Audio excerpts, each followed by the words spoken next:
Fan Bingbing is rumored to have had her Best Actress qualification blackballed. Tang brand new CCTV drama was yanked at the last minute, while Zhao Lucy surged up the charts with an English song and sold out a 340,000-person ticket rush for her concert.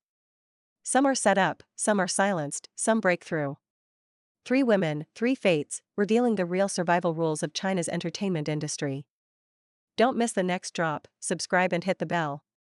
She hadn't won an award in 7 years and was supposed to finally reach the summit as Best Actress, only to be blacked at the last minute.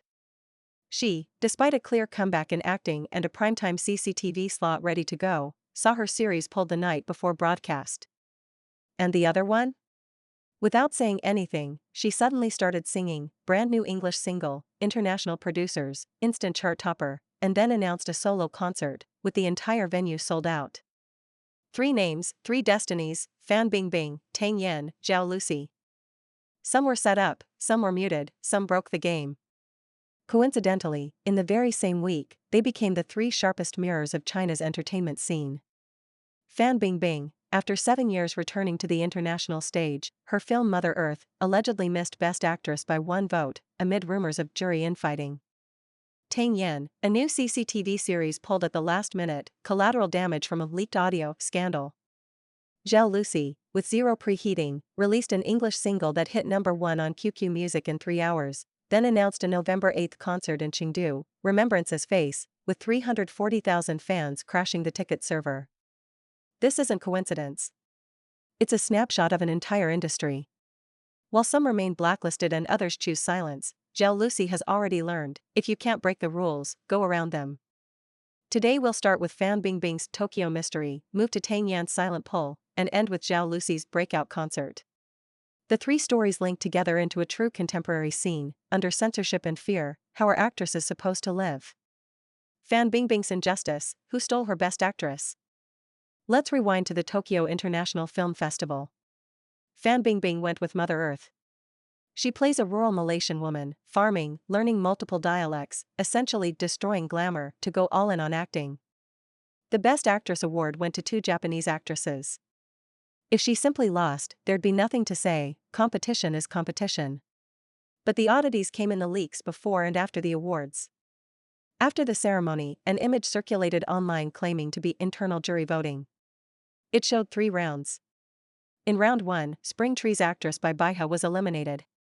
In round 2, Fan Bingbing tied with another actress. In round 3, Fan Bingbing ultimately won. The leak said the press release had even been prepared. But at the last moment, a Chinese director on the jury, Wen Yan, allegedly coordinated with 2 other jurors to change the result. Why change it? According to Malaysia's Sinchu Daily, Wen Yan's unpublished reason for opposing Fan's win was, as a Chinese filmmaker, if she awarded an actress who remains blacklisted in mainland film and TV, she herself would find it hard to survive professionally. The report even claimed Wen Yan said she couldn't appear on stage with Fan Bingbing, much less present her the award. If true, that's chilling. What does it imply? That the force of a mainland ban has now chased all the way into the jury room of an A-list international film festival. This fear is real. It means a juror making an artistic judgment might prioritize political safety. The report also cited netizen claims that Shanghai's Performance Circle pressured Wen Yan to ensure the Best Actor award went to Wang Chuanjun, the male lead of Spring Tree, or else they would pull investment from Wen Yan's future projects. In the end, Wang Chuanjun did win Best Actor. Days earlier, Bai Baiha, the female lead of Spring Tree, posted on Weibo, "So it can even be handled like this," and on Moments shared an image reading, "Catch the fish, forget the trap." Meaning, after you get the fish, you forget the net. This spurred mainland chatter, so Best Actor really went to Wang Chuanjun. Was the female-led Spring Tree set up by the jury? A film titled after the heroine, yet the male supporting lead takes Best Actor and the director wins Best Director, somehow they forgot the woman in the title. Fan Bingbing's poise. Fan's response to all this was extremely poised. She replied to a netizen, "When you encounter unfairness, you must regard it as normal. When you encounter fairness, consider it a blessing." 3 hours before the ceremony, she had posted, "7 years, hurdle after hurdle, I've crossed them all. Life has really trained me into a resilient woman." 7 years, counting from the 2018 tax storm, it's exactly 7. She didn't rip off the mask or rant in anger, but between the lines was release and resilience. I deserved it, but the world isn't fair. She knows she didn't lose on acting, she lost on identity. Fan Bingbing's truth: what exactly is Chinese cinema lacking? If Fan at Tokyo was the victim, then in interviews Fan became the challenger. In Tokyo she spoke with The Hollywood Reporter. They asked the sensitive question, do you still want to return to Chinese cinema? Someone else might have tap danced, hope so, waiting for chances. Fan did not. She said bluntly, it's not about difficulty, it's that Chinese cinema today lacks diversity of subject matter. Friends, this line is the weightiest of her comeback. She wasn't lamenting being blacklisted, she was diagnosing the entire film industry. She brought data. She noted that China's October box office was actually lower than the same month in 2014. She continued, when I used to make art house films in China, there was still a healthy viewing ecosystem, some could even hit 1 billion renminbi at the box office, but that environment has nearly disappeared. What is that environment? I read it as censorship. The current ecosystem that must fit the main theme must be politically correct. Subjects can't be sensitive, characters can't be real. Directors, writers, actors, all are clamped layer upon layer. In that context, forget diversity, just being able to finish and release is a blessing. Is blacklisting a gift? About her own blacklisting and years without roles, Fan said, I think it was a gift. It made her pause to absorb and reflect, and understand life more deeply. She quoted, you have to crouch low to jump high. She added, falling to the bottom gave me resistance, courage, and a new emotional depth, anger, helplessness, pain, all become nourishment for an actor. She wasn't broken by the ban. She used the time to refine herself from a traffic star into a real actor. She went to Malaysia to shoot Mother Earth, learning dialects, learning to farm, working alongside water buffalo.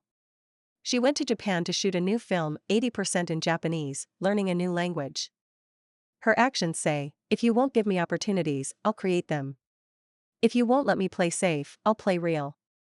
Fan chose to speak truth, even if it puts her opposite all the unwritten rules. Tang Yan's silence: why must the innocent be implicated? If Fan's experience is the cost of speaking truth, Tang Yan's is even more unjust. She said nothing and did nothing, yet her show vanished overnight. Love Has No Myth, slated for CCTV 8 prime time on November 7th, was suddenly replaced the night before. No official reason.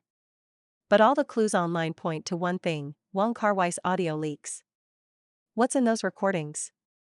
This traces back to Tang Yan's hit series Blossoms. Recently someone claiming to be a Blossoms co-writer released private recordings. 2 bombs exploded in them. Director insulting actors: allegedly Wong Kar-wai privately evaluated actors, including Tang Yan, using unflattering language about character and figure. Writer assaulted police, the most explosive. In the audio, Blossoms writer Qin Wen and an assistant boast about hitting police and getting arrested, then a friend got them out with a single word. Their tone was bragging, without remorse. Now connect the dots: who wrote Tang Yan's new series Love Has No Myth? Also Qin Wen. See it? CCTV, as the party's mouthpiece, could hardly air a drama penned by a now tainted writer. Though none of this directly involved Tang Yan herself or that specific series, she was implicated by association. The unluckiest victim. Silence as the only tactic. What did Tang Yan do? Nothing. No statements, no responses, no complaints. On social, she quietly posted a new ad behind-the-scenes clip. This is Tang's way: silence. Fans dug up a decade-old interview. As a public figure you must accept all commentary. A glass heart solves nothing, better to grow stronger. Her silence is cool handling. In an industry ruled by a fear mechanism, she knows that the more you say, the more you air. If there is controversy, the official stance is better to delete everything than risk anything. Her silence is both helplessness and survival wisdom. Fan said Chinese cinema lacks diversity. Tang's experience is the most concrete footnote. Zhao Lucy's breakthrough: if you can't beat it, go around. So we've covered Fan's hard push, Tang's forbearance. Finally, Zhao Lucy offers a brand new approach. While Fan and Tang were in storms, what was Zhao doing? On October 31st, with zero promotion, she suddenly dropped an English single, Black Veil Bride. In 10 minutes, favorites surpassed 10,000, in 3 hours, it topped the QQ Music Peak chart. The producer is Brian Lee, who's worked with Lady Gaga, Justin Bieber, G-Dragon, Blackpink. Netizens said, she's aiming global. This move wasn't impulsive, it was a fierce counterattack after escaping from S-Company hell. Many don't know how rough it was a year ago. Zhao toured with her former agency Galaxy Cool Entertainment. She accused them of verbal humiliation and rough treatment. Diagnosed with aphasia and depression, she paused work. Her contract was locked until 2030, with a 400 million RMB penalty. Everyone thought she was finished. Yet months later, she miraculously got free, no penalty, successful termination, then signed with Alibaba-affiliated Tiger Whale Entertainment. Remembrance's Face concert. Right after the English single blew up, Zhao played her trump card. On the night of November 3rd, her team announced via Demai that she would hold a solo concert, Remembrance's Face, on November 8th at Chengdu Gaoxin Sports Center Multifunction Hall. Her first ever solo show, and her first public stage after getting free. Ticketing was unprecedented, quiz to qualify plus €0 reservation, quizzes opened November 4th at 8 p.m., fans who passed got entry. Within under 2 hours, Want to See exceeded 345,000, servers choked. Reports said those needing travel/lodging packages paid 370 to 392 yuan, yet tickets still sold out instantly. This was not just a show, it was a rebirth ritual. With music and interaction, Zhao redefined the fan-idol relationship, no reliance on chart wars, but on content and participation.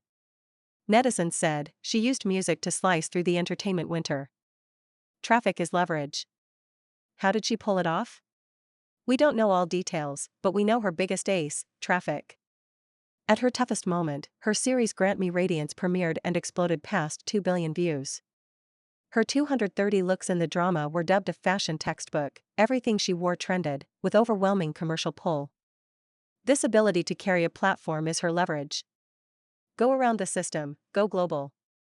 So back to that English song, she differs from Fan and Tang. She doesn't talk diversity, nor poke censorship.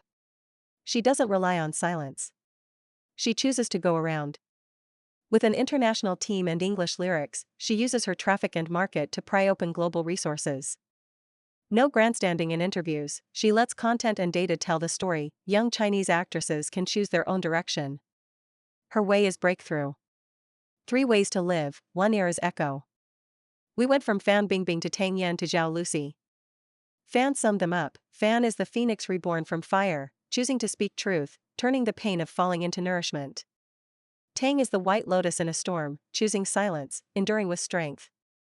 Zhao is the girl who opened her own ceiling, choosing to sing, using the market to bypass boundaries. Different as they seem, they point to the same reality. In today's China, creative diversity is disappearing, the fear mechanism is spreading, and uncertainty blankets everyone. As they struggle, a new rule from Beijing surfaced. The well-known cartoonist Rebel Pepper posted on X that beginning November 2025, crosstalk, Xiangxing, performers in Beijing must submit all routines for pre-approval before going on stage, improvisation will be banned, performances must be read strictly from the script. Crosstalk has evolved into a new regime of review, approve, read, recite. This is the era they inhabit. In it, Fan's injustice, Tang's silence, and Zhao's breakthrough are not only personal destinies but the truest 3 echoes of the times. I'm curious, how do you view these 3 ways of living? If you were them, would you choose to speak truth, keep silent, or go around? Drop your thoughts in the comments.